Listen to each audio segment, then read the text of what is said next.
Hey, this is Sam from Cheam, and you're listening to Breakdowns for Breakfast.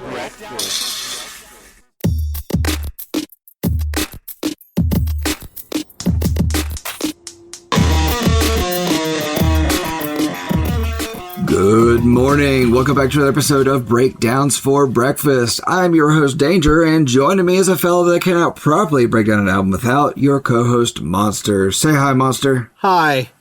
You know what? So, for any of our eagle-eared listeners, around this time, I try to come up with something clever and something that's like real wackadoodle to go with whatever we're talking about. But when the subject matter is as wackadoodle as what we are going to talk about today, I don't think I'm doing us any favors. So I am going to forgo formalities and just say, good morning. It's nice to see you. I hope you're doing well. And I'm excited to talk about this.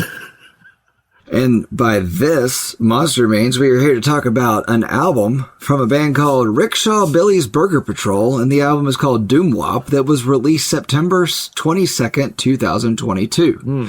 Now, this was a request from my buddy Thomas. Thomas and I have been friends for many moons now, a long time, and he recently saved he saved me.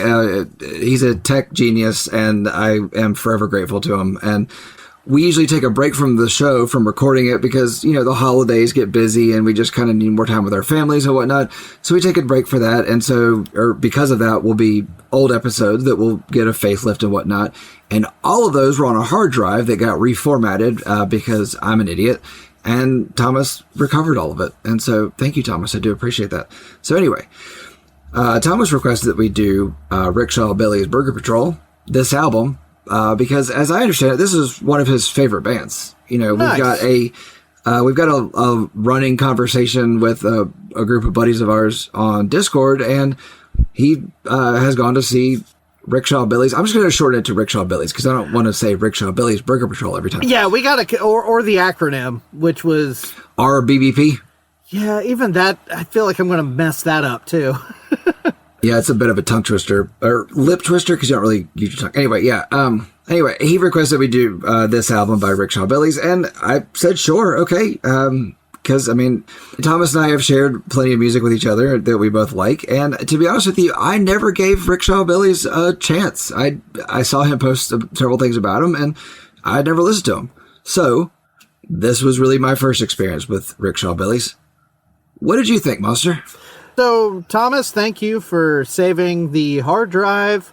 And thank you for sending us a request because, as I've said before, I love it when people send requests because a lot of times to discover new music I never heard before. And this would be one of those times. I'm 90% sure that I have heard this name before, but I don't think I'd ever listened to them before. So I really didn't know what to expect. From the name, my brain immediately went to something like Psycho Stick. One, I can count to 1, 2, I can count to 2, 3, I can count to 3, 4. Or something that was a little bit more, because this is funny. Like this has a sense of humor about it, but it's not. It does. But it's not a comedy band. It's not a comedy record. So I think my brain first went to that. But this is not that. This is a no, not at all. This is its own thing for sure. Well, it is its own thing, but it's not its own thing. So the descriptor I have for this is holy doom riffs, Batman. I mean, it's because it's just full of doom. Okay, so it's which is appropriate because it's called Doom Wop. Right. So it is that like kind of subgenre, doom metal, stoner metal, kind of slow, trudgy kind of stuff. But the specific style that these guys do is sort of unique to them. Now, this is a genre that I will not pretend to be some kind of an expert in. It's not something I listen to very often. But his guitar tone and just the overall tone of the band is so weird. It is. The vocals as well are very kind of odd. And I actually saw a pretty cool description on Reddit. Somebody put, like, how do you describe Burger Billie Rickshaw, whatever. Rickshaw Billie's Burger Patrol. And they said, power pop with doom instrumentation. And I thought, that's about right. And I think that's why I kind of like it more than most of the stuff like this I've heard. This is classified as stoner metal. Yeah. Which stoner metal is a subgenre of stoner rock. And now I looked up the exact definition of it. Now, I've listened to a bunch of stoner metal in the past. Caius has been one that I've gone back to multiple times. And it's a music fusion genre that combines elements of doom metal, psychedelic rock, and acid rock. Stoner rock is typically slow to mid tempo and features a heavily distorted, groove-laden, heavy bass sound, melodic vocals, and retro, quote-unquote, retro production. Yeah, all that's here. All that's here. But turned up a bit? I don't know. It's like, yeah, sure, they fit into that stoner metal category, but I don't know. It's sludgy guitars and fuzz for days.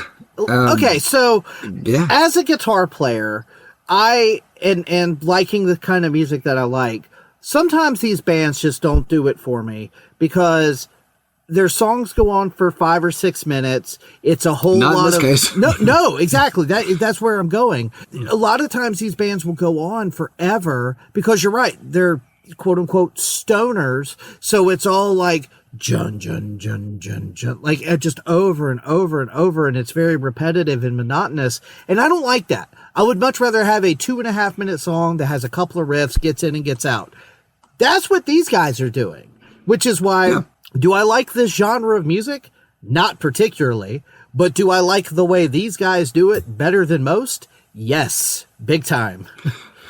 Okay, now, the shortest album that we did on the show previously was The Left Hand Black, the Swedish horror punk band. And that was a request from our friend Phil from Philly, whose name is not Phil and he's not from Philly, but either way. Now, that was 13 songs. That was 26 minutes and 49 seconds long. This is 9 songs, 24 minutes and 38 seconds. So I feel like it's like in competition with the shortest album. But the thing about it is, and I say this later in the episode, it's over before I could get mad or bored with it. You know, I don't like, this isn't one that I would put on to listen to intently again, but you know, if they were the opening band for somebody else I wanted to go see, yeah, it wouldn't discourage me from buying the ticket. You know, I almost bought a ticket to go see, God, who's the lead band? I don't know, President's opening up for them, and I was like, yeah, I want to see the other two. Bad Omens and Beartooth. Yeah, Bad Omens and Beartooth. I was like, I really want to see them again, but I don't want to pay for President because I don't care. Anyway, so yeah, I mean, it was fun, but I think that this would make the perfect background album. You know, it wouldn't spoil the mood. I think it's a great party album, like, you know, album to throw on the background of a party, but, you know, then it's over before anybody even noticed it was on, but everybody was having a good time while it was happening. Yeah, I guess you're right, because honestly, you know, when I think about what we do for the show and we listen to these albums so many times, I do start to kind of get over it. But on your first listen, 24 minutes, it's a cool breeze. It goes right past you. Like, it does get a little bit repetitive just because of, I don't know, I guess the tuning and the style of distortion and also the vocal style. There's 2 or 3 things that make this band unique, and they kind of do those things on every song. So it's sort of like, while it's cool, again, I say this later in my episode, this is a playlist band to me. This is a band that if I had a playlist on and one of these songs came on, my ears would perk up and I'd go, ooh, I need to check that band out. And I would probably take a few of these songs and put them on a playlist as well. I don't think I want... I did that. Yeah, so. But I don't think I want 20 to 30 minutes of this ever, really. However... Right. To your point about the live thing, I read in a lot of places that these guys are a ton of fun live. And I did watch a couple of clips of some music videos and stuff. They seem to have a real good sense of humor and look like they're having a lot of fun. I too would like to see them live at some point.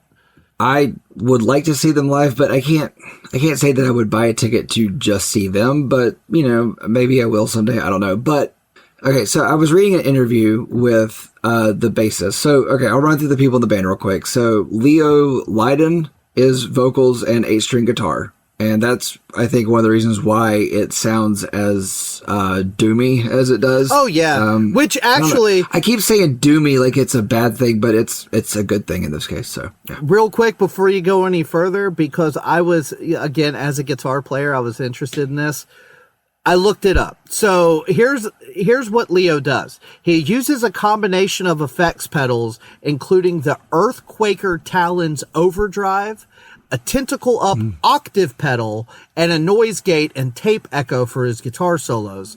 And then this is also really interesting. He also runs a Sun Life octave distortion pedal through his Terror bass head. So he's running all of these fuzz octave pedals through a bass rig, which is why his guitar sounds like a giant wall of noise tuned to drop G minor. Like not only is he playing an 8-string, but I would also reason to believe that he's using octave pedals to make it sound lower, and he might even be playing it in drop, which what is the top string of an 8-string? I think a 7-string is a B, so it might be an A.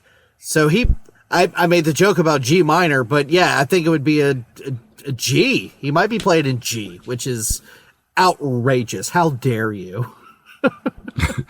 Leo, what madness have you come up with? All right, but so it's cool. It's cool. Yeah, it is cool. Then we have Aaron Metzdorf on bass and backing vocals, and they all do vocals. I mean, it's 3 pieces. And then Sean St. German on drums, and then also on vocals. So yeah, I want to go back to what you said because I do realize I did kind of breeze over it. But yeah, Leo's vocals, I had to get used to them. And the thing is the first time I listened to this, I was going, I don't love the vocals here. But then at a certain point, I guess it's Aaron takes over lead vocals. I'm like, I just got used to Leo's vocals, and now you've given me very different vocals that don't sit well with me. But I was able to adjust my ear to that a little bit easier because of where I just was. But then by the time I came around for a second listen, I mean, this went by so quick. I think I listened to this probably 12 times. Oh, yeah. There's been plenty. Yeah. Okay. I mean, most of this album is my drive to work. Okay, so now that you said that, I guess it does make sense because there was a couple of songs on here where I genuinely like the vocals, and then there's some where I do not. And I didn't realize it was different dudes doing lead vocals. That makes sense because, yeah. So it's what I understand is it's Leo doing the main vocals, and then I guess I feel like Aaron steps in for background vocals, but then also for lead vocals occasionally as well. Okay. And then also, I love a 3-piece. I think it's super cool when a band is a 3-piece. And when you're doing this style of music, especially with the 8-string guitars, not doing a bunch of weird kind of chords and lead stuff, solo stuff, you can get away with only being a 3-piece and sounding massive. So... Which, of course, there's layers and stuff on the recording, but I bet it still sounds pretty rad live, too, with just the 3 of them. Right. Okay, so I was reading an interview with the bass player, Aaron, and after reading the interview, I was like, okay, Aaron's obviously got a good sense of humor, and I appreciate that. That makes me appreciate this album more, because there's obviously a sense of humor, as you've mentioned, in this album, but okay. So he said, our catalog has never been short on big dumb riffs, but the idea on this record was to really turn the screw. On the big dumb riffs, that screw is cranked incredibly tight. We just wanted, quote unquote, the part. The opening of Pantera's Primal Concrete Sledge, the breakdown in Primus's Pudding Time, the shit that makes you move and lose your mind, just that part the whole time. Great references. I can absolutely hear that, and I get what they're going for. And you know, honestly, I did listen. I did not get a chance to go very far, but I did listen to a couple songs off their newest album, and it wasn't doing it for me like this one did. This one, it didn't sound as big Okay, I'm going to be honest. This sounds ugly, but I don't mean it disrespectfully. Going back to what he just said, it didn't sound like Big and Dumb enough. Like it was like too much like a real song. Where this feels... I mean, he says our catalog has never been short on big dumb riffs, and so I don't feel like it's a criticism on any level. Right. And so I feel like this is a better representation than the album they just put out. But again, I only got 2 or 3 songs into that, so don't quote me on that. But again, I like that he has a sense of humor and he knows what this is as well. Right. You know, it makes me like the band more knowing that they don't take themselves that serious. You know, with a name like plenty of their band name, you kind of had to know they were going to be a little goofy, little silly. Yeah, but I mean, it's like we've talked about plenty of times in the past. Like when you're a band that takes yourself too serious, it's almost like the music is too serious to enjoy casually. Right. And when you're a band that doesn't take themselves too serious, you take the music, the writing serious, but you know, there's lyrical content that has little, you know, one-liners and little jokes and a sense of humor to it. And then you yourselves have that sense of humor. It just makes me appreciate that all that much more. I think that's why I like this one. I did not love this album. This is not one of my favorite albums of all time, but I did really enjoy this one. You know, I think the more I listened to it, the less I enjoyed it, but that's part of the curse of our show. Yeah, I 100% agree. I think it was kind of, I did a bell curve. It was like the first time I listened to it, I was like, I feel bad because your buddy requested this. And then it was like, it was in my car. I listened to the first couple songs and I was like, all right, you know. And then when I like sat down to start taking notes, I put my headphones on, I was like, oh, okay. I think I kind of get it. And then, by like the third listen, I was like, yeah, this is cool. But then by the fourth listen, it's like, all right, I'm kind of getting bored with this now. And then by the 7th listen, the 8th listen, you know. So, but again, most people don't hate themselves enough to do what we do and listen to an album 7-8 times in 1 week. Like nobody's doing that to themselves. So no. Okay. So you talked about when you put on headphones, it was, now I get it. Okay. I listened to this once in headphones and through my heavies, which the bass is like the part of the, like not the part, but it's like a main part of it where it's like the bass is turned up. This was overwhelming. This was almost painful. I believe on a it. certain level. Yeah. I mean, I had fun with it, but and I did pick up on things that were happening, but it was also like, there's just more fuzz in certain places and things like that. But it's like, I mean, it was still a good time, but I didn't finish it going, I should do that again. I heard things I've never heard and blah. No, this is, that retro production is on full and you don't need the best sound system to listen to something that's recorded like that. It's just going to be enjoyed and you're going to have fun.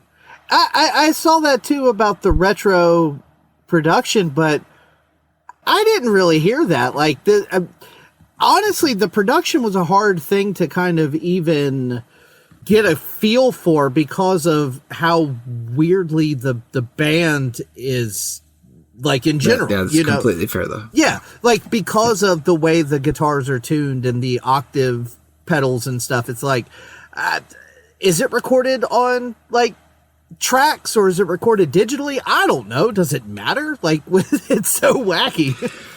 Yeah, I feel like this is the only way a garage band could sound as good, like sound like they should sound. Yeah. You know, when you've got garage bands that come around and, you know, they've got, 3 guitars, like vocals, backup vocals, drums, like it's going to sound like a muddy mix, but that's part of the appeal of this is the muddy mix of it. And I'm good with that. Well, yeah, I'm good with that. And it is muddy due to just the nature of everything, but it's not. Okay, like there's especially back in the like early 2000s when we had that like garage rock revival with the Vines and the Hives and the Strokes and White Stripes and stuff. I hated that shit. Like, I know you did. Yeah. And I'm going to make you do a White Stripes album, by the way. Oh God, I have thoughts on Jack White, but we'll get there.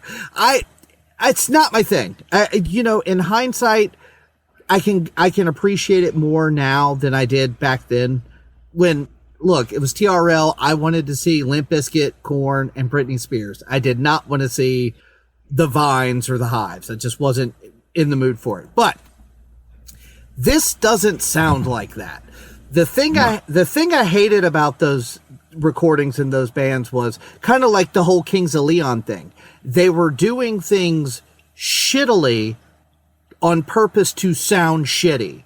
And it's like, don't do that. Like, there's a reason that we've had advances in technology. It was because the bands in the 70s didn't want to sound like the bands in the 70s. That stuff sounded bad. So they wanted better technology to get a better, clean sound. So it's like, yeah, embrace that. Do that. Now, I don't know what these guys are doing because it's its own thing, you know. But I just say all that to say, there's not a bunch of like squealing feedback. It doesn't sound like the amp has a blown speaker. The drums sound good. Like, this sounds like a well-produced record.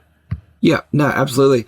Again, I enjoyed this one, but I don't know.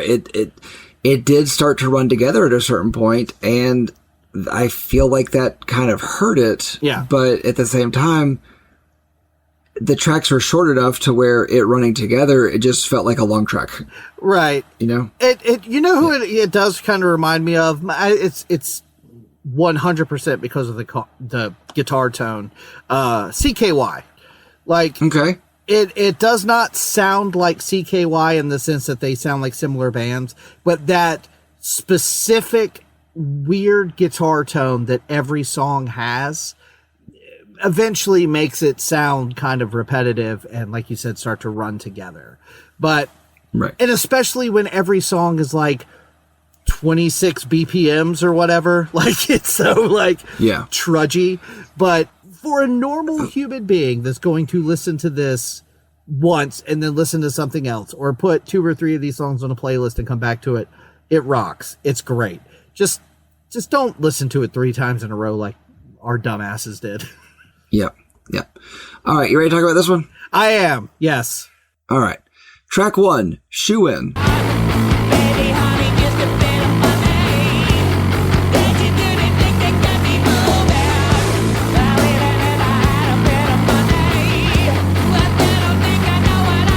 I did not know what to expect when I put this on. Mm-hmm.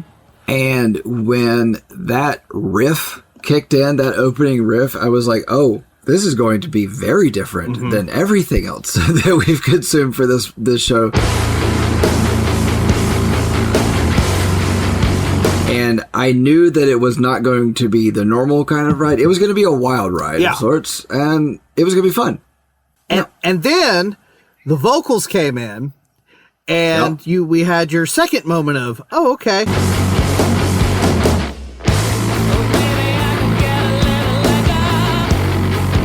But with that being said, when the vocals kicked in, I tell you, I have been walking around my house for the past week going, maybe I can get a little like I've been singing that like nonstop. Apparently the lyric is, maybe I can get a little leg up. But I hear liquor, so I've just been singing. I heard liquor too. Yeah, I didn't read the lyrics for SHOO-IN. I don't know for sure, but yeah, liquor. So I've been. I like liquor. I can't stop singing it. Like the first time I heard it, I was like, oh, I don't know about this guy, and then it was like 2 or 3 listens later, I was like, get a little liquor. It's like, yeah, okay, I'm in. Yeah, and that's the thing about it is like it just kind of this one just kind of seeps its way in. And I would say this album overall, but it just kind of like little lines from it just kind of become like, you won't listen to this for like a couple hours and all of a sudden like a line will sneak into your head or whatever. There is one line in this that jumped out to me the first time I heard it, and it did get stuck in my head, but not off of SHOO-IN. But I know exactly what you're talking about. That definitely was something that jumped out. And not to get too far ahead before we finish talking about this song, but to your point about the vocals, you listen to this, his voice sounds a little weird, you kind of get used to it by the end of the song, and then the next song, it goes in a completely different direction with the vocals, and you almost have to do it all over again. And I think this is probably my favorite vocal performance on the album is in this song. And I feel like this is the most, he doesn't use this tone of voice as much throughout the album. Like this feels like, I don't know. I like his voice better here than I do in most places. Yeah, no, I completely understand. I want to agree, but then there's other places where I don't love the vocals for the entire time, but there are certain parts where I really enjoy it. It's, you know, and it's not like he has like crazy vocal choices or vocal changes and all, but it's like the way he'll do a line or a word just kind of makes me go, I like that. Yes. That's fun. Yeah. There's a lot of parts like that where it's like, I don't necessarily love his voice or love everything he's doing, but he's doing a couple things that are fun and just make it worth listening to. Right. And it's almost like he's got almost a post-punk vocal melody on this one. And I said he reminded me of Les Claypool a little bit. Okay. Well, I mean, you know, they were going for the Primus breakdown. So yeah, you know. Yeah. I also like at 113, there's like a little guitar solo.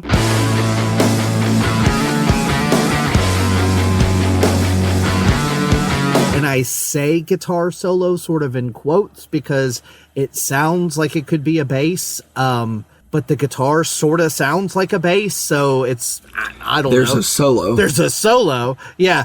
And then at 152, I was like, okay, I think I am going to have some fun with this because that section that starts there at 152 where it kind of like gets chopped up. Babe, I thought you said I'd be a shoe-in.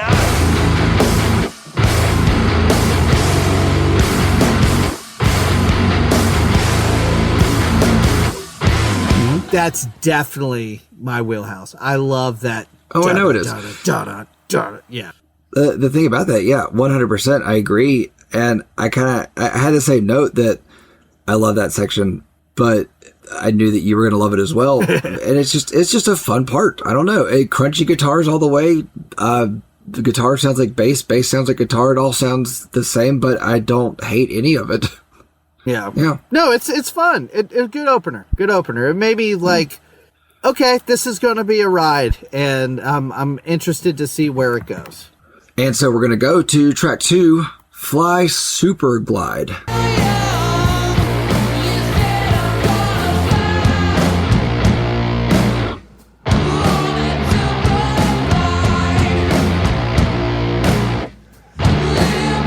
That name does not roll off the tongue very well. Nothing about the band name or the song titles rolls off the tongue easily. Oh no, track 3 is pretty easy. Well, okay, fair enough. Fair enough. Yeah. Yeah. Okay. This track, yes, his voice went in a completely different direction, and I didn't hate it because I felt like his voice was a great juxtaposition to that heavy ass fuzz that we got. I feel like the fuzz got bigger here.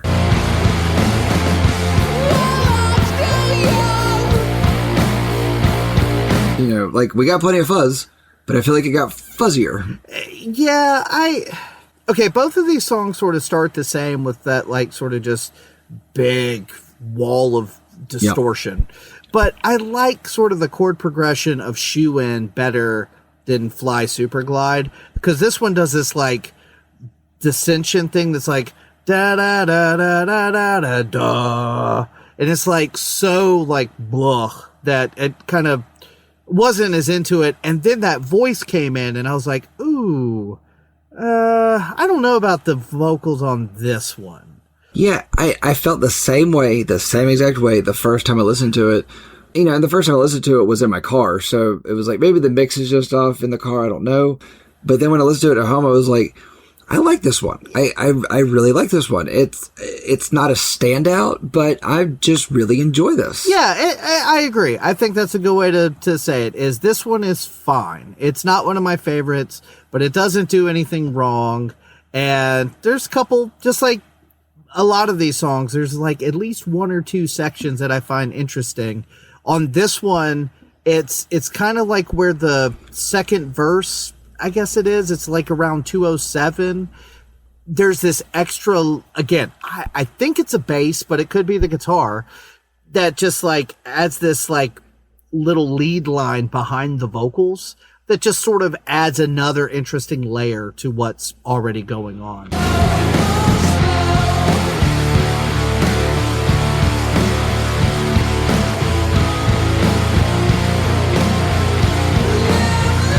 And I like that part. Right. Yeah. And now I heard that in the headphones, but I didn't hear it in speakers in my car anywhere. And it's just, and I wonder if it's just so fuzzy and overdriven that it was just kind of almost covering up certain things. And that's where I was wondering about the mix of things within this, where it's like, I feel like these guys, because I couldn't find who the producer was on this album. I feel like they maybe just mixed and produced it themselves. I mean, it's a 9-track album. They probably just pumped it out real quick. It's possible. This is a long song for this album. It's 3 minutes, 20 seconds. Yeah, I mean, that first one wasn't even 3 minutes. And so I think that is actually part of where it felt kind of, the chord progression started to like drag you down a little bit because it was so long and it went on for a long time, but it's not a long song. It's long for this album, but we haven't gotten to the longest track on this one, but no, we'll get there. It feels, I think some of these songs feel a little longer than they actually are because of the slower tempos. They feel a little bit draggy because the beat is draggy, the tempo's draggy. Right. But I meant to mention this before. I do want to take a second and talk about that drummer, because he never does anything flashy. He has a good ear for when to put in a little fill and things, but he always just kind of stays in the pocket and just keeps it moving. Yeah, he never really does anything crazy, and I like him. I like a drummer that can do that, but at the same time, I could have really used a good, healthy dropout fill or something like that. I do like those. Again, not being super familiar with this genre in general, I, haven't listened to a ton, so I could be way off on this. But I feel like this has more, quote unquote, like bounce and groove than a lot of these kind of stoner rock bands kind of have. And the drummer's good. Like, he never, like you said, he never does anything that's like super out of left field. Wow, what a fill. But it's like, it gives all these songs a little bit of this extra nod your head along versus just staring at the floor. Like, again, everything I've seen said these guys are fun live, and I bet they would be. Like, I bet because of the rhythm and the groove on a lot of these songs, it would be fun. I do feel like, we've got the list of the 100 greatest guitar players, 100 greatest drummers, and blah, blah. I feel like we need to come up with a list of like the 100 great, like most solid drummers, because there is something to be said about a solid drummer that just keeps it moving and keeps it grooving. And I feel like he would be on that list because, Sean St. Germain knows when to crash a cymbal, knows when to throw in a fill, but never throw it off. Here's something, as a musician, I can kind of speak to this. As a musician who is not super technically good, like who's not on the 100 greatest guitarists. I'm not on the 100 greatest anything list. I'm on a list of 100 people that the FBI knows about. But anyway, the thing that I was not a list you want to be on. No, it's not. But here we are. I like a musician that sort of knows their place. Like these guys are a great example of this, where at no point did I hear them try to do something that I thought, okay, that's a stretch. Everything feels like they could do it with their eyes closed live, because that's what they're doing. Like, this isn't made to impress anybody. It's made because they have fun doing it. People have fun listening to it. And I appreciate that. There, at no point did I hear a riff or a fill where I thought, ooh, he's trying to do something there he can't pull off, or he's pushing it too far. Nope. It all feels completely like these guys are just solid at what they're doing. I don't think any of them are going to win any solo contests, but they don't need to, because that's not what they're doing here. Right. All right, let's talk about track 3, Chew. Red flag. Fuck you.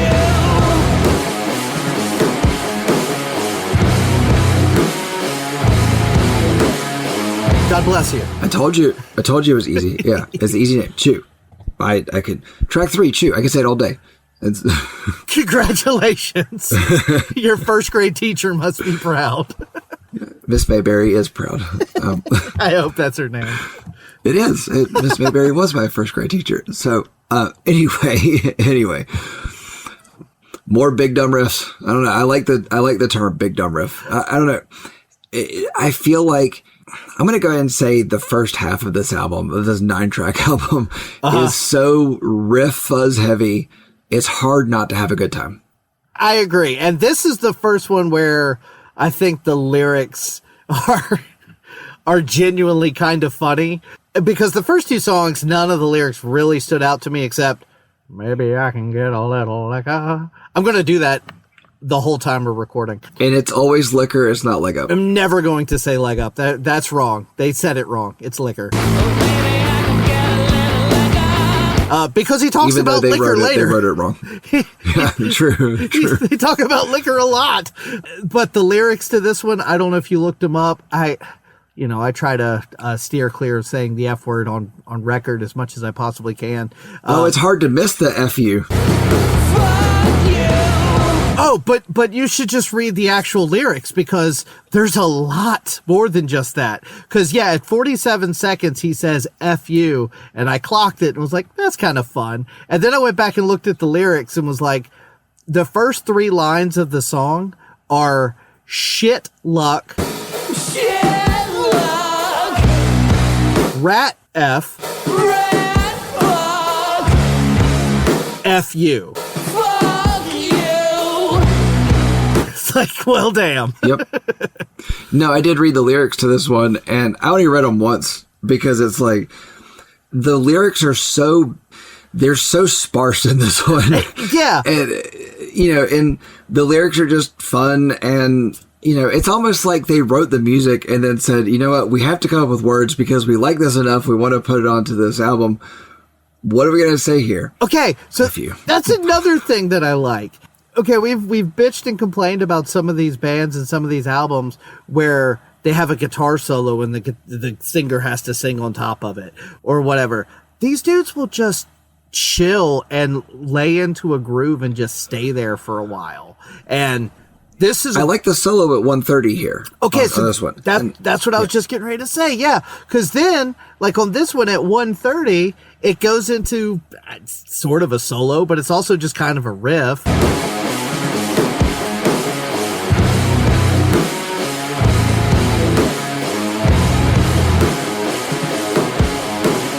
Just roll with it for like 30 straight seconds. No vocals, no nothing. They're all stoned and drunk, having a good time. Yeah, it's dirty, it's fun, and there's no need to throw any words in on top of it. And, the first time I listened to this one, I thought, okay, sure, this is what's happening. And then about the third time, I was like, we're just going to ride this one out and we're going to have fun here. I mean, it's not a long song by any means. Nothing here is that long. No. But, I mean, the song is 3 minutes, 29 seconds. It is a longer one for here. But, yeah, I mean, it's not long. I mean, you can write it out for 3 minutes, 29 seconds. Okay, if the band wanted to go for big dumb riffs, they made a song of big dumb riffs. And I ain't mad. No, that's a fun one. I like that one pretty good. I didn't even mention this, but I also love the way it starts, too, with just the, like, jun-junt and just the drums.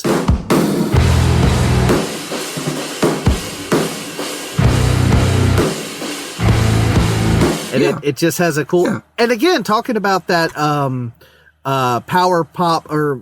Oh, what was it? That I saw on Reddit.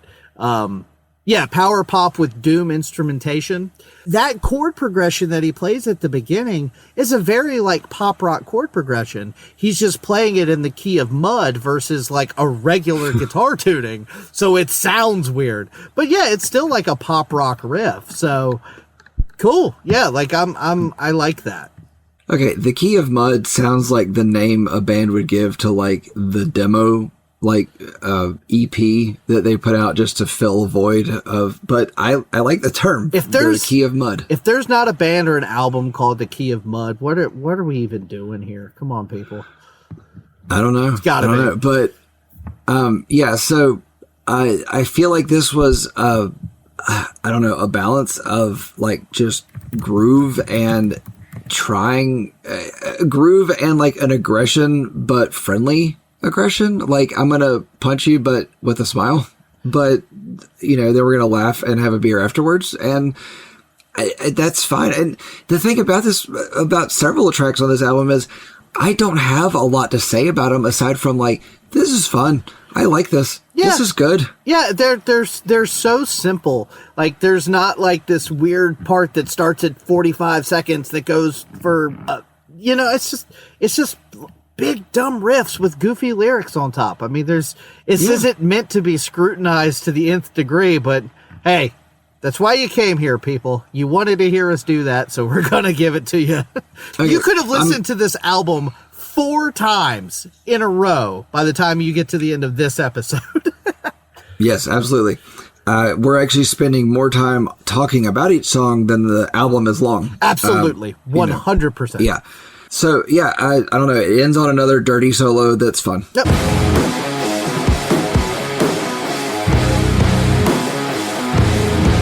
So, all right, track 4, Doom Wop.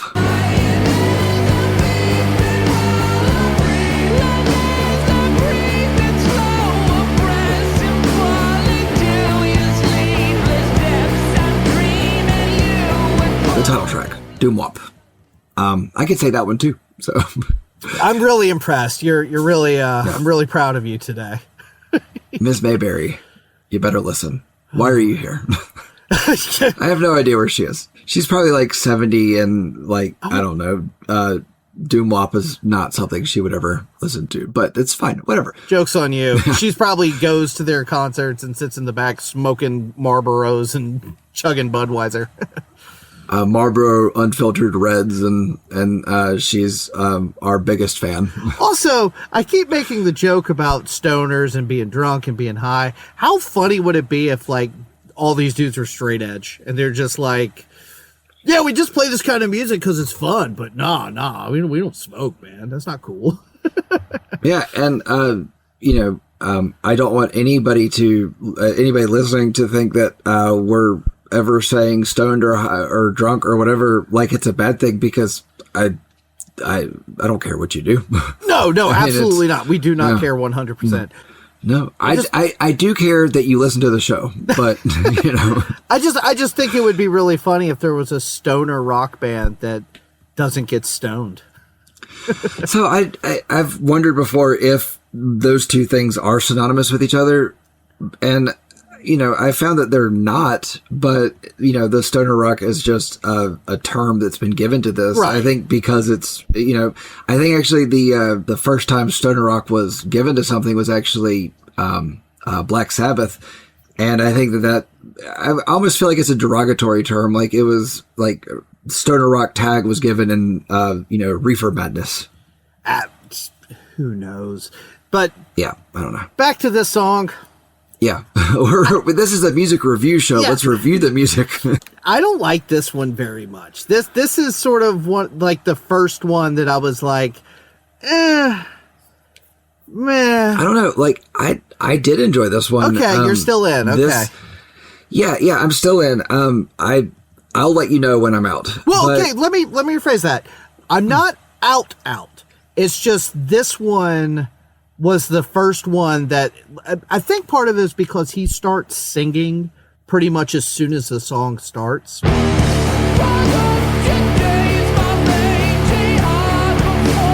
I kind of need a minute. Yeah, no, that's fair. I would say he needed to because, of the length of the songs, but I mean, this is the longest track at 3 minutes 58 seconds. So yeah, I don't know why he needed to start singing as soon as the music started, but, I didn't hate it because at this point I had warmed up to his voice and I was used to it. So it was like, if he started singing at that point, it was, okay, that's fine, whatever. But I feel like this was another one where it was almost centered on just the sludgy low end of things. And, and again, I feel like his voice, his vocals added a great juxtaposition to that because he definitely sings in the higher register. And I like that. Yeah, I that's one thing I will say on all these songs. I like that they are tuned so low, but then he sings so high. Like, it's just a neat dichotomy, you know, a cool, like, sort of, it balances it out. Because I think if he came, you know, if he started singing and he sounded like Peter Steele from Typo Negative. Oh, baby, really monster, ain't got nothing on you. It'd be like too low. Everything is too low. But because he comes in like, My shoulders hurt.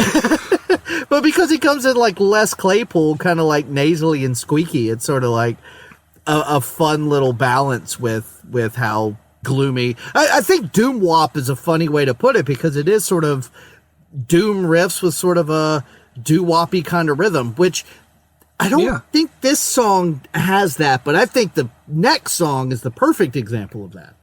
So I feel like this was kind of that, like you were talking about, how'd you put it? The doomy, you didn't say tuning, like the woppy rhythm. Oh, yeah, like I was saying, like doom riffs with like a doo-wop rhythm. Right. But I also feel like it had almost like a pop influenced hook to it that I thought was fun, because as far as I know, and I'm not super experienced in the stoner metal genre, but you know, I feel like, you know, pop hooks are not something that are put into things at all in this genre. And, you know, that's fine. I mean, if I had to give two descriptors for this song, it would be heavy, fuzzy-ass riffs and some catchy melodies. And I agree wholeheartedly. I just think that the song Doom Wop specifically just doesn't pull it off as well as some of the other songs do. Okay, I do want to point out that we did get another solo in this song at 57 seconds. And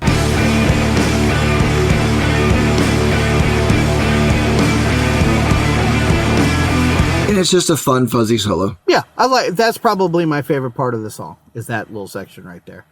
Is there another, like, physical touch feeling that you can also apply to the sound of music besides fuzzy? In this case, no. Yeah. I you can also say it's real smooth. Yeah, like I smooth jazz. You could say smooth, you could say sharp, you could say hot, you could say cold, crunchy. Okay, there's a lot of them. There's a lot of them, moving on. yes, but this one's just fuzzy. Yeah. All right, fair. All right, track 5, Heal.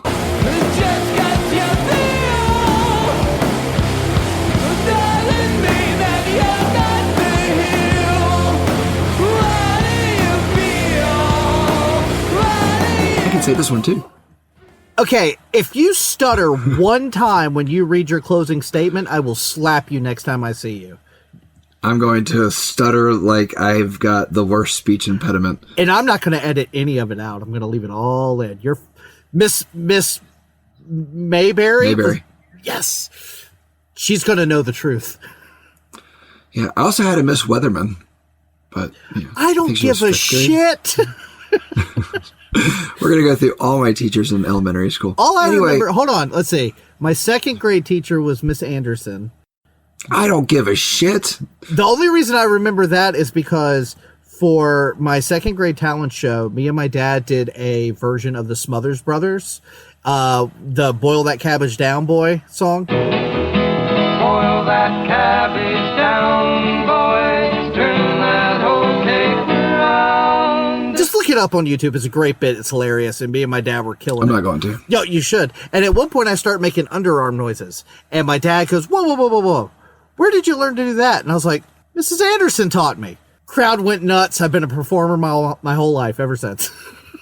Yeah, but the thing is that now you wear a mask on stage and nobody knows who you are. No. I only wore a mask for that band because I was embarrassed. But so the thing about That was Heal, fair. That was an embarrassing band to be a it part wasn't of. my best. So this might be my favorite intro on the album. Okay. You love the big riffs? I love the big riff, and I love that do do do do do do do.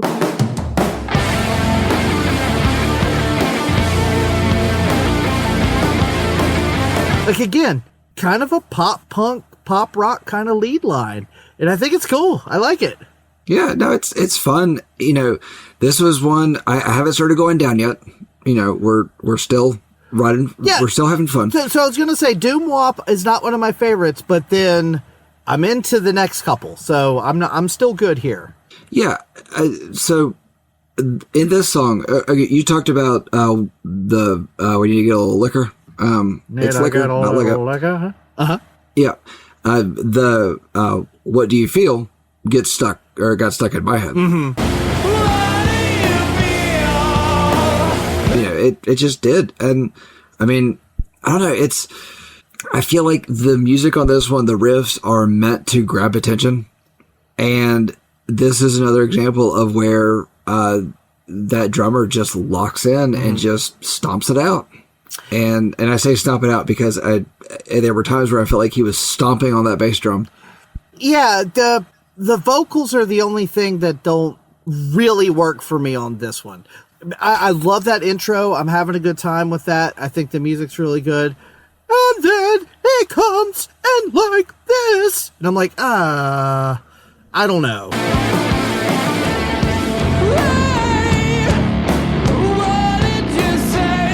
Maybe I feel he came in so operatic like you just did. Well, he came in real high, real kind of warbly, and it's fine. But again, I want to hear that the liquor line. Like I want to hear that real smooth kind of. Like if he came in like that, I would have liked it more. You don't get that again because he did that before. He's not going to do it again. Well, he's done this whoa thing like 7 other times. Why does he can't do the smooth line a couple more times? You can't always get what you want, but if you try, sometimes you get what you need. I think you're just mad because it's very clear that I could be the singer of this band.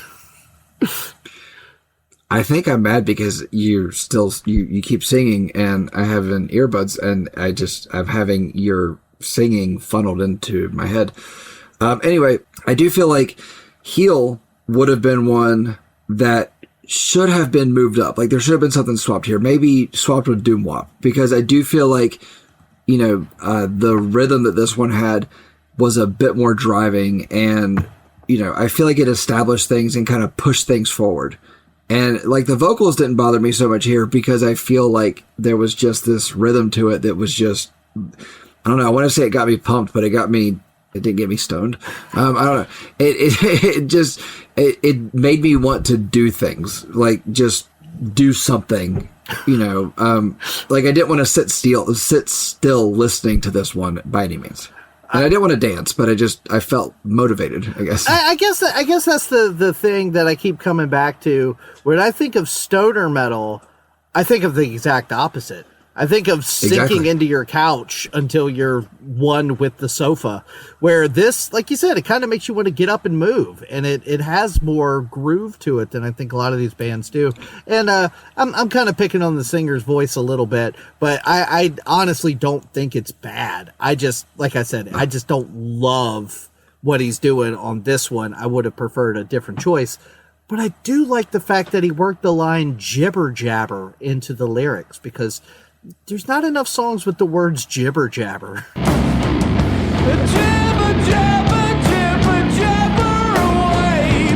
No, jibber jabber is not thrown around too often. Maybe it's because they're too busy jibber jabbering about other things. That's exactly why. Miss Mayweather and Mayberry and Tightweather. What did you say? You know what? I like Tightweather better. Tightweather, yeah. It's an amalgamation of all your elementary school teachers would be so proud of you. I had a Miss Dixon once. Don't you dare tell me another teacher name. I can't. I don't want to know. I had a Miss Dixon, and my mom said that's the year that Dad signed up to be part of the PTA. Oh, she was one of those. Yeah. Yeah. We've all had a few of those. All right, track 6, The Room.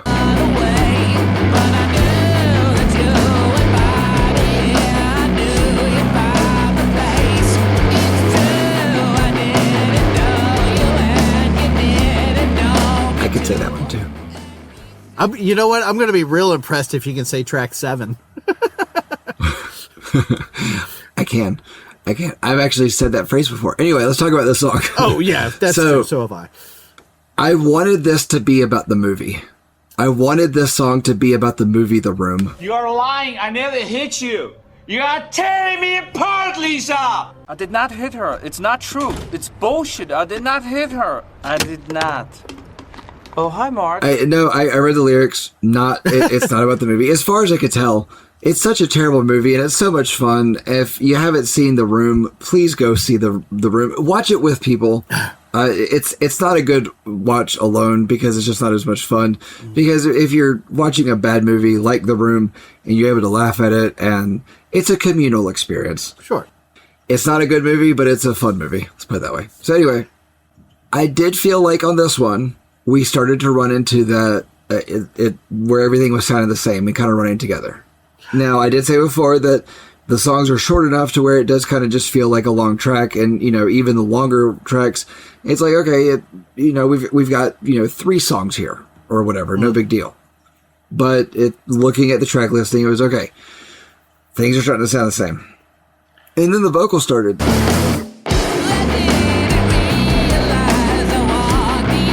And this is the track that where the album took a turn for me. This is like, I'm not all in on this one. So, interestingly enough, this is one of my favorites because this one, in addition to having the big dumb riff, this one has a little bit of this, this like swagger to the rhythm that the other songs haven't had. This one has a little extra stank on the drums where it just sort of has this extra, like as soon as it starts with that da-da, da-da, da-da, like I'm making the stink face.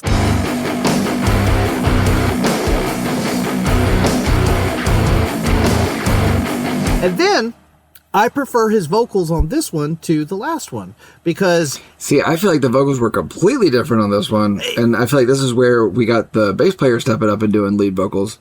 Oh, see, I don't know, but it does sound a little bit more like because like when he's singing the lines, I really like the whole line is whatever, but the do true, like I like those. Like I like the way he ends the lines. And it just, this one feels, I don't know, this one just has a cool vibe to me. This one, I like the rhythm. The chug is there. The big dumb riff is there. The vocals feel a little bit more like honed in and not so warbly all over the place. Yeah. And to me, this one is so tight and short that it's perfect. It's 152. Yeah. Like, yeah. This kind of song for 2 minutes is like, yes, that's what I want. Yeah. So I can get behind what you're talking about, as far as the music goes, but, the vocals on this one just kind of, I don't know, it was like I was enjoying what was happening musically, and then the vocals started, and yes, I know I said it sounded the same, or we're getting into that territory, but it was like I was still enjoying it, but then the vocals started, and it just kind of threw a lot of things off for me, and it was almost like I had just warmed up to the other guy's vocals, that now we're doing this vocal, and I'm not warmed up to it yet. I do like the vocal melody on this one. I'll stick with you. I'll agree with you on that one. But I don't know. It's short enough to not be a problem. I mean, it's over before you can really get mad. It's a minute 52 seconds. Mm-hmm. No big deal. We're in. We're out. We're done. You've opened the room. You've seen that you don't want to be in here, and then you close the door. Yeah, like I think it's so tight and short that I'm along for the ride. It's grooving. It moves, and then it goes on to the next thing. And yeah, I don't know if it's my favorite song on the album, but it's up there for sure. Speaking of short songs, let's talk about track 7, I'm the Fucking Man.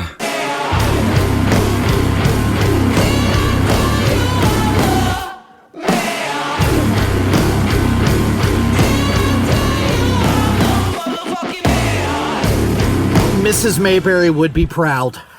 I feel like you're just messing up all the names, and it's fine. I'm not going to correct you. Was that not right? But I told you I could say this one. So, all right. It's quick. It's fast. It's big. It's in your face. It's bold. It's. I feel like this is what they would a song they would play that's short enough to where it's like if they were playing at a house party or something, or they were playing a show, they realized that people were no longer paying attention. They could throw this one out and get everybody's attention.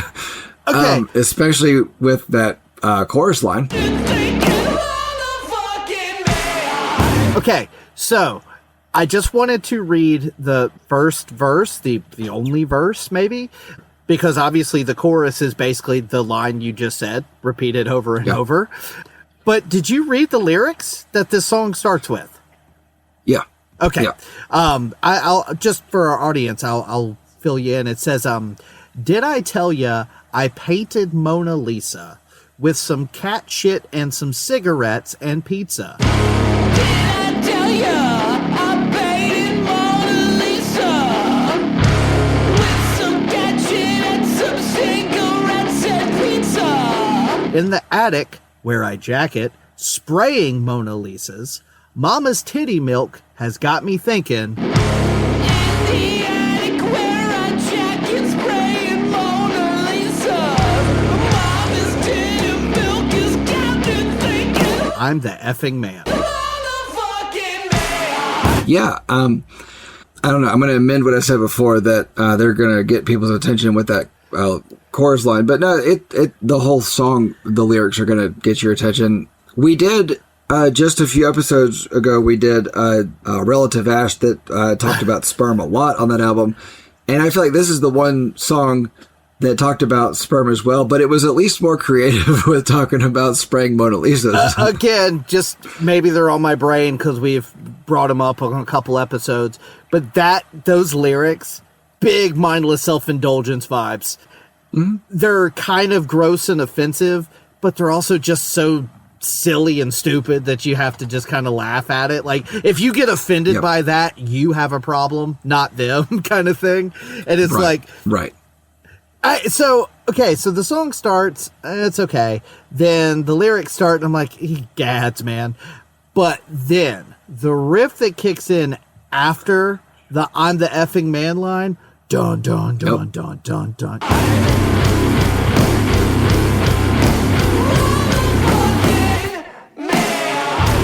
Yes. Yep. It hurts, makes my neck hurt, makes my head hurt, but in the best way possible. And the song's over in like a minute and a half. So it's like, it's over before you can get sick of it. It's over before you can get offended. I mean, I don't know.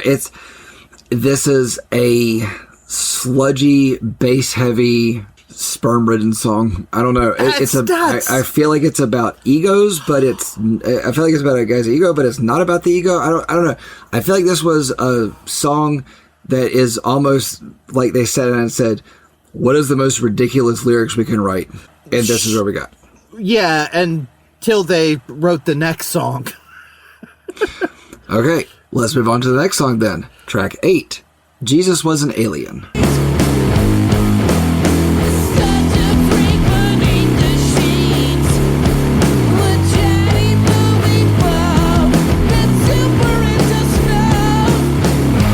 Did you read the lyrics to this one? Yes. Okay. So, aside from the first, the first verse, I guess, which is, Jesus was an alien, a martyr and a son with automatic guns.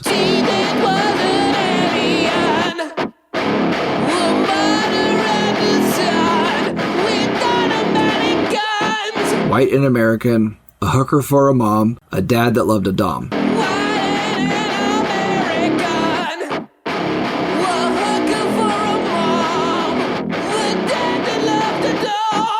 After that, I feel like it's talking about a gardener or day laborer. Nope, not yet. The next couple lines are okay. So I've mentioned on the show before that I am a Christian and I do take my relationship with Jesus seriously. So sometimes songs like this can be a little bit of a hurdle for me because I don't mind. Hey, I listened to Antichrist Superstar and I gave it a fair shake. I don't care. Believe what you want to believe, whatever. But when you're so like poking fun at it, sometimes it can kind of get under my skin a little bit. But these guys are so goofy that it's like, this doesn't bother me. It really doesn't. Yeah. But to your point, talking about the lyrics, after that first part you read, he says, Jesus was a super creep that tickled at my feet. He hasn't showered in weeks, such a freak behind the sheets. Jesus was a super creep that tickled at my feet. He hasn't showered in weeks, such a freak beneath the sheets. It's like, and then a chatty movie buff that's super into snuff. It's like, that's a little bit like, I don't know. Like, I really felt like after that first verse, it just became about just ridiculousness. And it really goes a long way if you think about it as a day laborer named Jesus. It becomes really funny. Okay, so then, so after the chorus into the second part of the song, he does talk about where he says, okay, but hold on, I've got the lyrics pulled up now, and he's still talking about, like, capital J Christian Jesus, because I think when he says, Jesus has a lot of clout, I guess his dad dipped out, don't know what that's about. Jesus has a lot of clout, I guess his dad dipped out, don't know what that's about. I'm like, okay, so that's probably, religious reference. It's the line after that. Jesus built my patio. DUI UFO gets banned from all our shows.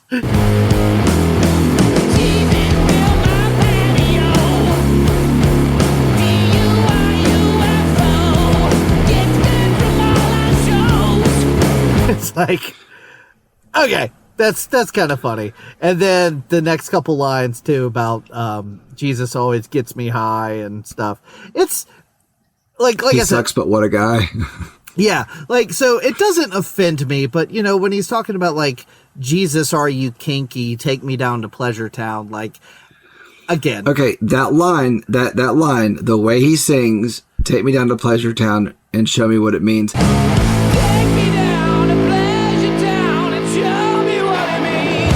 That's the line that got stuck in my head more than anything else off of this album. Oh, yeah. Right. It's a good line. Yeah, no, he sings it well. It's a good line, and his performance of it is great. I love that line as a whole. I didn't hate this song. In fact, I think that one line made me like this song more and want to listen to it again. But I don't know, like after before, it's like I'm kind of iffy on the rest of it, but I don't hate any of it. Does that make sense? Yeah, like, the music on Jesus Was an Alien is fine, but I don't think it's as good as some of the other songs. And then the lyrics, it doesn't really work for me. Like, I don't find it particularly funny. I get the joke, and, that's fine. But I don't think it's quite as clever as some of the other lyrics on some of the other songs. So this one, for me, just falls a little flat in comparison to a lot of the other stuff. Okay, that's fine. I do like the dropout that happens at 2:39. Take me down to Pleasure Town and show me what it means. Like at the ending. Yeah, solid there. Yeah, I like that part too. All right, so let's round out this super long, tedious album that just was a bear to take on in every way. I don't know. It's like the tracks went on for so long. Track 9, last track. Track 9, The Bog.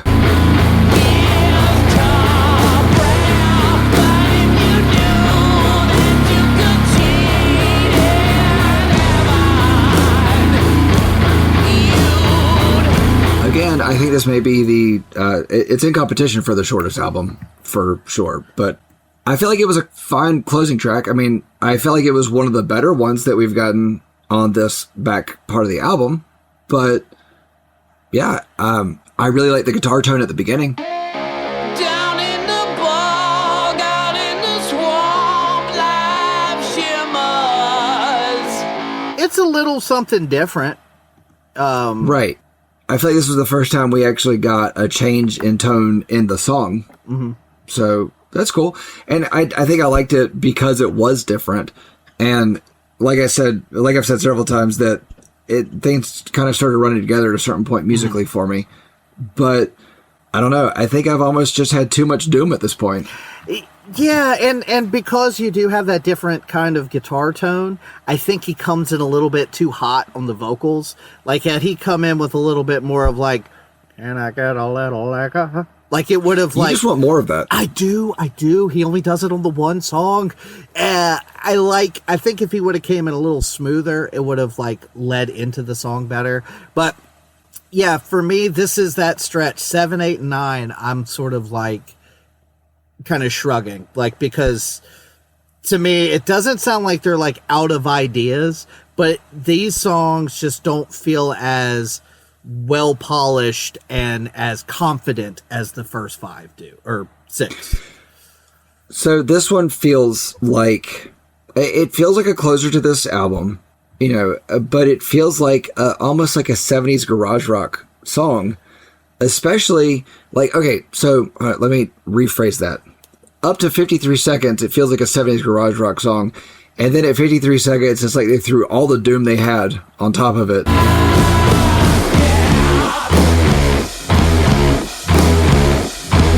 Because then the rhythm changes, and then it stays that way for the rest of it. And I liked it, but it almost hurt it, because the song's not super long, as nothing is here. I mean, right. The song is only 1:57 seconds, but at 53 seconds we get that change, and so then we have to go for a minute and minute 7, whatever, with that. And it's like, that would have been, I feel like that would have been better, kind of, for a section of it, and then return back to that beginning sound. And maybe close out with that opening guitar tone.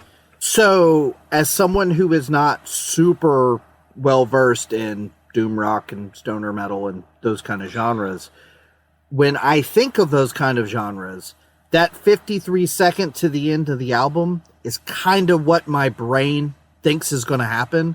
Just repetitive, monotonous, simple riff. And it's like, you're right, it's cool at first, but then it goes on for a straight minute basically and doesn't deviate. And so I'm just sort of like, I'm not having as much fun with that. Like, that just feels like, maybe it's just the guitar player in me, but I'm just sitting here thinking, like, you're playing this live, you got a group of people in front of you that are locked in, you're all headbanging, you're having a good time, but just like listening to it just casually, and it's there over and over and over. It's like, okay, like, if that's all you're gonna do, then this song could be 1.5 minutes. It doesn't have to go on for almost 2 minutes. Just, I agree with you. Like, if they would have shortened that, then maybe did like the first half of the song, like that intro, as sort of an outro.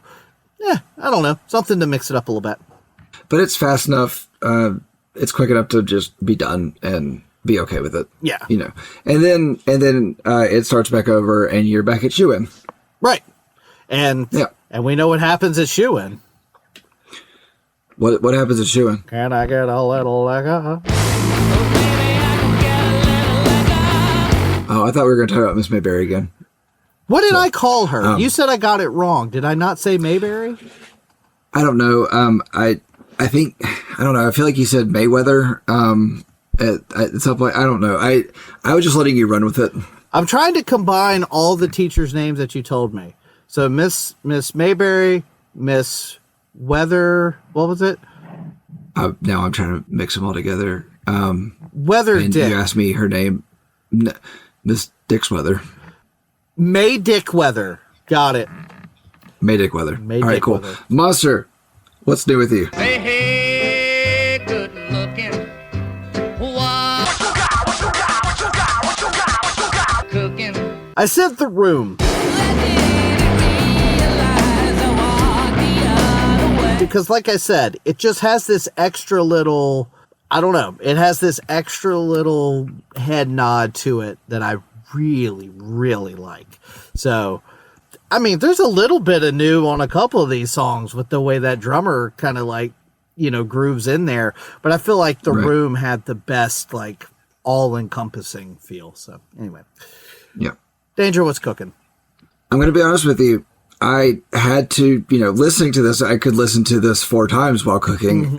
Doom metal is not the best thing to listen to while cooking because it's so fuzzy and heavy, and it just, that's part of where it all kind of ran together for me, came in, because cooking, my brain's not in it, and yeah, that's what does happen. But I did find the best song to cook here to was "SHOO-IN." Just because of, the rhythm it has and all that. It's not overly long. It's not going to become an issue if I am cooking burgers like Rickshaw Billie's does. Or if while you're cooking, you're having yourself a little drinky poo and you're like, can I get a little liquor? Right. So anyway, do you want to give us your closing statement, or do you want me to? I'm really indifferent on this one. Yeah, you want to flip a coin? No, I'll go first because this was your buddy's request. So I'll let you finish it out. Okay. All right. That's fine. What you got? With a name like Rickshaw Billie's Burger Patrol, I really had no idea what to expect when I put this on for the first time. And I'll be honest, I was pleasantly surprised. This was a lot of fun, at least at first. I like the riffs, I like the unique sound, but somehow, even at only 9 songs and 24 minutes long, I'm kinda over it before it finishes. Every song kinda starts to feel the same and start to run together. The distinct guitar tone, the weird vocals all make for a memorable sound, but one that I don't think I want to listen to for more than a couple of songs at a time. This is a playlist band for me. If I'm listening to a playlist or a mix or of different bands and one of these songs pops up, I'm going to listen to it. Hell, I'll probably throw a couple of these on a playlist for myself, but I don't know that I'll ever listen to this from start to finish again anytime soon. 1 to 10, I said 5.82. 5.82. I was actually expecting you to come in a little bit higher on that, but I get it. I get it. So I was thinking about it, trying to do the math. There's 9 songs, and I like 5 of them. So it's sort of like I like about half of it, but a little bit more than half because there's 9 and not 10. So I came in at a high 5. I flirted with the 6, but honestly, there's like 2 or 3 songs that I really like from start to finish. And then there's a couple songs that I like bits and pieces, and then 2 or 3 that I don't really care if I ever hear again, honestly. That's fine. That's fine. Danger. All right. Why don't you... Yep. Tell the people what you think. Band names have a tendency to get weird, and this one is no exception. Rickshaw Billie's Burger Patrol is not in food service or the food industry in any way whatsoever, but what they do serve is fuzz and lots of it. With heavy instrumentation and melodic hooks in the form of an 8-string... I knew this was going to happen, and I'm not going to edit any of it out. Let them suffer. With heavy instrumentation and melodic hooks in the form of 8-string riffs and enough bottom end to make your molars hurt, you're going to have fun here. I thoroughly enjoyed 7 of the 9 tracks of this short good time.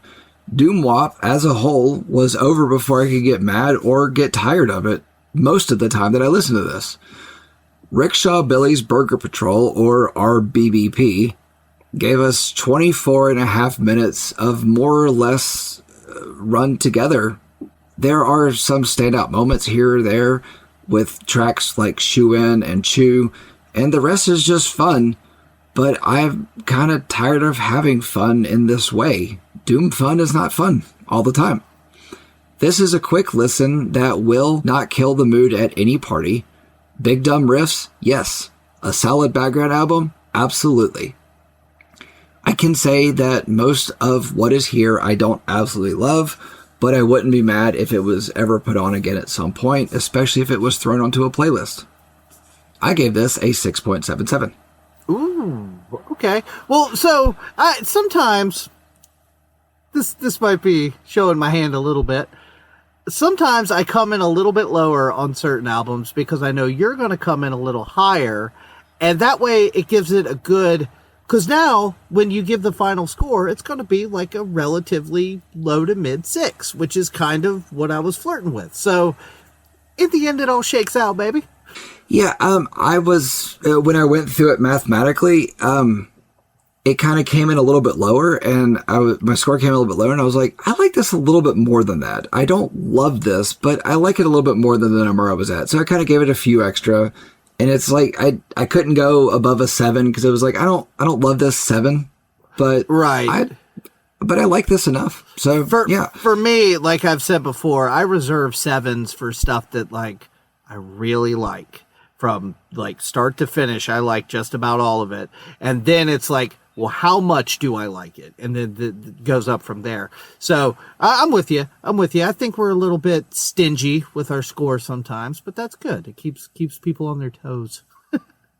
So Monster gave Rickshaw Billie's Burger Patrol album Doom Wop a 5.82, and I gave it a 6.77, which gave it an overall average of 6.295. Nice. Which puts it just above Polish Club and just below Stabbing Westward. So that tour would suck, and I would not go to it, but I would like to see all 3 of those bands live. Yeah. I've seen one of them. Yeah. We saw one of them together, but we were not together. So No, we weren't together yet. No. We didn't even know each other at that point. No, but I do think Rickshaw Billies and Polish Club would actually fit on a bill together, but Rickshaw would definitely open for Polish. Ooh, I don't think that would work at all. All right, fine. If you disagree with the score, then please shoot us an email at breakdownsbreakfast@gmail.com or head on over to one of our social media platforms, Facebook, X, or Instagram, and let us know what you thought about this episode, or let us know if there's an album you would like for us to give the Breakdowns treatment to in the future. And shout out to your buddy Thomas for sending in this request. It was a fun one, Thomas. Yeah, it absolutely was. And even though I didn't come in like super duper high on it, it was like enough fun that I will definitely listen to a few of these again. And I'm going to go down the rabbit hole and listen to some more albums because I like what these guys are doing. It was fun. But I got a good one for you. Okay, you ready? I'm waiting for a good one. Hold on, before I get started. Maybe I can get a little liquor. Okay, Why did the cheeseburger get into a fight with the veggie burger? Why? It had beef.